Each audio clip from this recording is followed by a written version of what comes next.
नमस्कार प्रिय भक्तों, आपका हमारे चैनल आरवी नई कहानियाँ में स्वागत है। उम्मीद करती हूँ आज की कहानी आपको जरूर पसंद आए। आज सुनिए वैष्णो माता की कथा। आइए जानते हैं वैष्णो देवी की सच्ची भक्ति का वरदान कैसे मिलता है।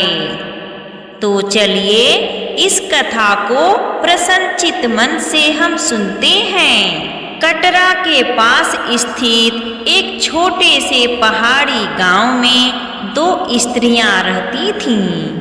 एक स्त्री रत्ना शहर की सबसे अमीर और प्रभावशाली महिला थी। दूसरी थी शांता, जो अत्यंत गरीब थी पर हृदय से उतनी ही पवित्र थी जितना पहाड़ों पर बहने वाला निर्मल जल होता है। दोनों की उम्र लगभग समान थी, पर जीवन की परिस्थितियां बिल्कुल अलग।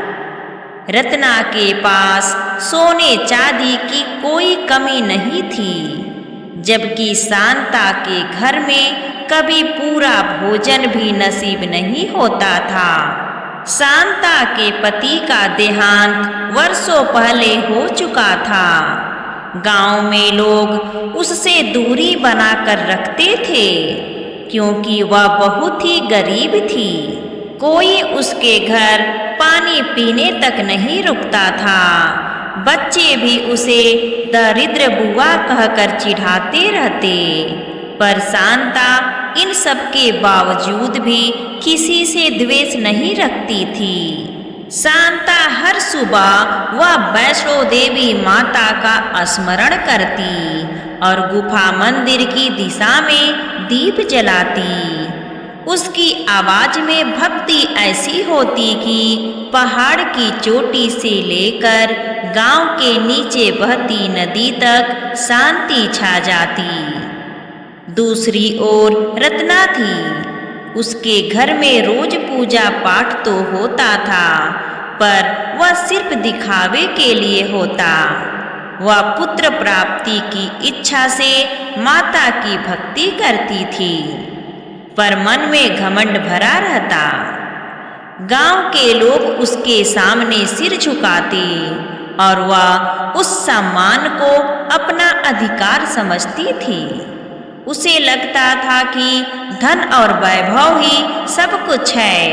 एक दिन गांव में यह खबर फैली कि वैष्णो देवी मंदिर की ओर जाने वाले तीर्थ मार्ग में माता के दर्शन से बड़ा चमत्कार होने वाला है।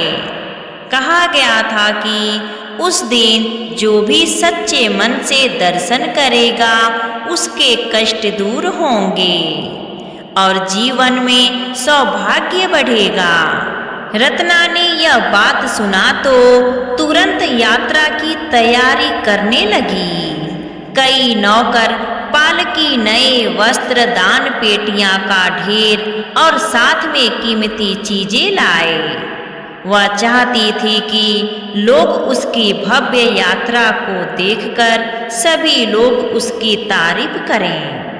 उधर शांता के पास यात्रा के लिए ना ही कोई नए कपड़े थे, ना ही चप्पल, बस एक फटी चादर और माता की भक्ति थी। उसके मन में एक ही इच्छा थी, हे माता, यदि मेरी भक्ति सच्ची है तो मुझे आपके दर्शन अवश्य कराएं।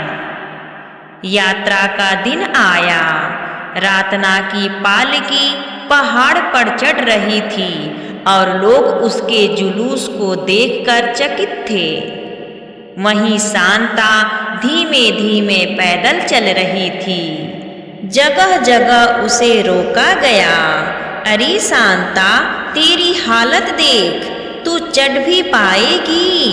पर शांता मुस्कुराती और कहती, जिनके लिए मैं जा रही हूँ वही हमें रास्ता दिखाएंगे। राह कठिन थी, कहीं पहाड़ तीखे, कहीं धूप तेज, पर शांता की आस्था ने उसके कदम भी कभी धीमे नहीं होने दिए। बीच रास्ते में अचानक तेज बारिश हो गई। रत्ना की पालकी फिसलकर एक बड़े पत्थर से टकराई और उसके पैर में चोट आ गई। नौकर चाकर घबरा गए। कुछ लोग लौटने की सलाह देने लगे। रत्ना का घमंड टूटने लगा। रत्ना बोली, इतना पूजा की, इतना दान किया, फिर भी यह क्या हुआ? उधर शांता भीग रही थी, पर उसके चेहरे पर कोई घबराहट नहीं थी। वह मुस्कुराकर बोली, माता की बारिश है, शीघ्र ही थम जाएगी। और सचमुच कुछ ही देर बाद मौसम साफ हो गया, बारिश थम गया। रात होने पर सब यात्री एक छोटे से ढाबे में रुके। रत्ना घायल थी और भोजन न मिलने पर क्रोधित होकर उसने अपनी थाली छीनकर दूसरों पर चिल्ला दिया। वहीं शांता चूल्हे के पास बैठकर यात्रियों की मदद करने लगी। उसने अपनी बची खुची रोटी दूसरे यात्रियों में बांट दी। एक वृद्ध महिला भूखी बैठी थी, उसे पूरी रोटी दे दी। वृद्धा ने हाथ जोड़कर कहा, बेटी, माता तुझे इसका फल अवश्य देंगी। शांता शांत स्वर में बोली, माता को रोटी क्या, उन्हें तो बस प्रेम चाहिए। अगली सुबह दोनों यात्राएं फिर से शुरू हुई। जैसे ही ऊपर भैरव घाटी पर पहुँचे, अचानक पहाड़ से एक तेज हवा आई और रत्ना के गहने सोने की पोटलियां ढलान से नीचे गिर पड़ी। नौकर चाकर उन्हें बचाने के लिए दौड़े, पर सब कुछ बिखर गया।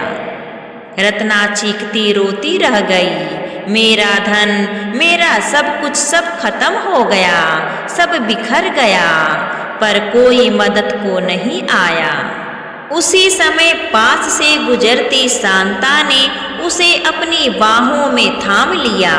वह बोली, बहन, असली धन माता की कृपा है, बाकी सब क्षणिक है। रत्ना अपराध भाव से भर गई। उसने पहली बार शांता की आंखों में वह स्नेह देखा जिसे धन से कभी नहीं खरीदा जा सकता। दोनों साथ साथ चढ़ने लगे। वह पवित्र गुफा सामने ही थी, जहाँ माता वैष्णो देवी के 3 पिंडी रूप स्थित थे। घंटों की यात्रा के बाद भी शांता के पैरों में थकान नहीं थी। वह भाव विभोर होकर माता के सामने गिर पड़ी। हे माता, मेरे जीवन में कभी कुछ नहीं बचा, बस आपकी भक्ति ही आधार है। मंदिर में अचानक एक मधुर प्रकाश फैल गया। मंदिर से निकलती तेज रोशनी ने सबको अभिभूत कर दिया। पुरोहित भी आश्चर्य में थे। तभी एक दिव्य स्वर गूंजा, शांता, तुम्हारी भक्ति सच्ची है। भक्त का मूल्य उसके धन से नहीं, उसके हृदय से होता है। तुम्हारी तपस्या सार्थक हुई। एक क्षण में शांता का चेहरा तेजोमय हो उठा। उसके फटे कपड़े स्वच्छ हो गए, शरीर में नई ऊर्जा आ गई। लोगों ने पहली बार उसके भीतर छिपे दिव्य भाव को देखा। फिर वही दिव्य स्वर रत्ना की ओर मुड़ा, रत्ना, तुमने पूजा की, पर अहंकार से। भक्ति में दिखावा नहीं, विनम्रता चाहिए। अपनी भूल सुधारो, तभी जीवन का धन लौटेगा। रत्ना की आंखों से आंसू बहने लगे। उसने शांता के चरण पकड़े।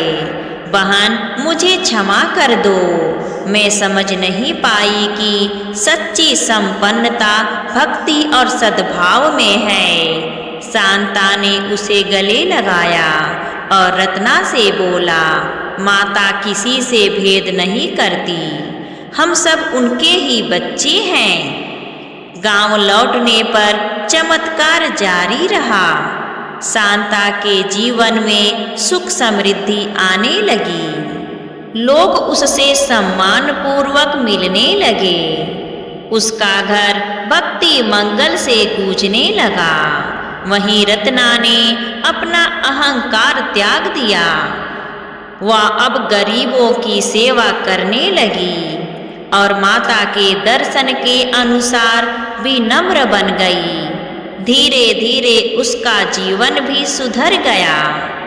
पर इस बार वह धन को नहीं, मन की शांति को महत्व देने लगी। इसलिए कहा गया है कि सच्ची भक्ति करने वालों की कभी हार नहीं होती, उन्हें उनका फल अवश्य मिलता है। इस प्रकार वैष्णो देवी ने बताया कि सच्ची भक्ति न गरीब की होती है न अमीर की। सच्ची भक्ति बस हृदय की होती है। वैष्णो देवी के दरबार में सच्ची श्रद्धा से जाने वाले भक्तों की सभी मनोकामनाएं पूरी होती हैं। पूजा पाठ करने से जीवन में सुख समृद्धि आती है और धन धान्य में वृद्धि होती है। भक्तों को आंतरिक शांति मिलती है और जीवन की समस्याओं का समाधान होता है। यह यात्रा आस्था और भक्ति की परीक्षा मानी जाती है और जो भक्त माता को प्रसन्न करते हैं उन्हें आशीर्वाद मिलता है। यहाँ पर यह कथा समाप्त होती है।